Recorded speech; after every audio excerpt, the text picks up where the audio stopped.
Alright, I'm Peyton Pritchard, and as you can see, I'm here to talk to y'all about the Wounded Warrior Project. I want to tell y'all a little more about the Wounded Warrior Project, and hopefully by the end of this, y'all will be interested or maybe even feel the urge to help out, which I'll discuss ways that you can do that. This is Brett Miller. He has a pretty unique story, and he has been helped by the Wounded Warrior Project. To start, in middle school, he came home from school to watch his house being burned down. It actually burned down in less than 20 minutes, and he stated later on that was the hardest thing he had to watch was his whole, everything he had just being burned down. So that sparked a little bit of urge in him to become a firefighter, which he was successful in becoming as soon as he graduated high school. And then later on, he said he felt the need to be a part of something bigger than himself. And so he joined the Army National Guard, and he was in there for a couple years serving our country. When he returned, he had PTSD, which is post-traumatic stress disorder. It's pretty serious, and it really affects people's lives. But luckily, the WWP Wounded Warrior Project was there to help him, and he found a hobby that really helps him relieve his stress, which is riding bikes. They ended up making a team, and they rode on a 3,000-mile trip, it's pretty incredible. Some of them had no legs or prosthetic legs and stuff like that, and they came in second, which is a pretty incredible feat. And I got all this information straight from the WoundedWarriorProject.org website. So thousands of warriors come back in less than better shape than they left for war in. So these aren't just soldiers; these are fathers, mothers, sisters, brothers, their classmates. They're around you everywhere you go if you're not one of them. And so they're more than just soldiers, which is why we should help them. I've been interested in this subject for a while, and I ended up looking up more and researching more so I could give a detailed speech over to y'all. You all should support the WWP because soldiers need help. There's plenty of ways that you can help them, and so many ways, there's so many ways that you can help them, and also it just means a lot to the soldiers and their families. I'm already on that slide. Okay, our soldiers are lucky enough to make it back home sometimes, but they'll still have trouble incorporating themselves into daily lives after being through such rigorous and devastating scenarios. So they might have problems raising kids or acting in a normal family. War has tremendous impacts and serious problems, like I just said, raising families and stuff like that. According to the Huffington Post, 1 of 3 people deployed in Iraq or Afghanistan suffer with PTSD or depression, other things as well. They might have lost legs or something like that, but they don't come back unscathed. Vets have been returning less than whole ever since World War I. It's nothing new, and as long as war's around, we will need to be there for our veterans when they come back because they're going to need support. Soldiers experience shell shock, which basically means they were around shrapnel and it messed up their head and now they're they get ill, they get nervous sometimes.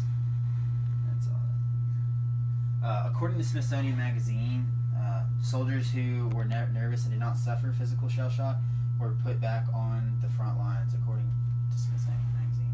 So yeah, if you weren't actually physically damaged, then they just put you right back out there, which was the right thing to do. Okay. The good news is there are multiple ways that you can help. The Wounded Warrior Project is a top charity organization for soldiers as of today.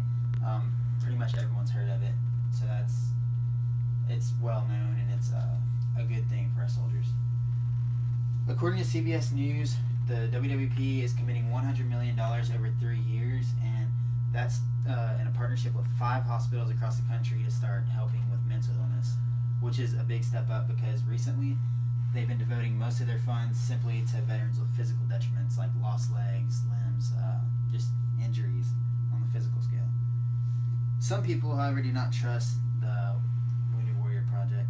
They'll argue that the top management is pretty wealthy, which in fact they are. The lowest paid of the top 10 managers gets $375,000 a year, or something along that line. Which it sounds kind of odd for a charity to be making that much money. But I believe paying these people is necessary because these are the guys that are getting all the funding for this. They're the ones that know what they're doing, and they have skill, and they do need to make a living. And I think it's good that they're devoting it to this, whether they're getting paid a lot or not. Okay, so if everyone donated to WWP, that would be a big boost from what they're receiving now, which is already a lot of money. It could be a really good thing if everyone donated.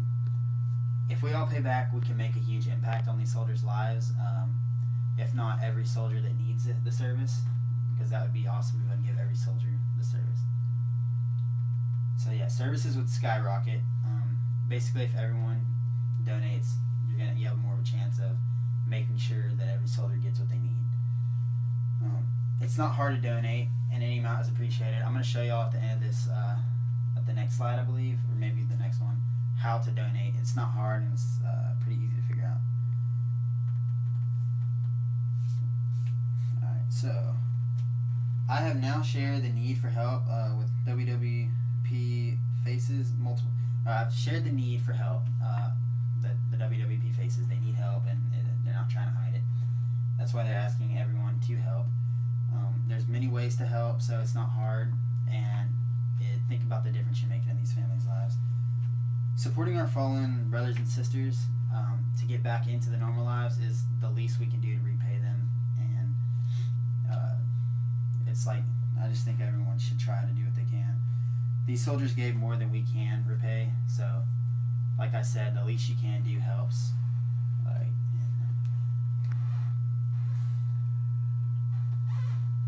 Donations help soldiers, but also their families, like I just said. According to veterans and DPTSD.com, 2.7 million veterans of the Iraq and Afghanistan war, 20% have PTSD. Basically, a lot of people still need our help today, even though we're not really in a full-blown war right now. Donations are easy. You visit woundedwarriorproject.org and click the donate tab. There are 5 methods. They're all appreciated. You can go from anything from a one-time all the way to a wire transfer. Thank you. And I hope you're willing to donate.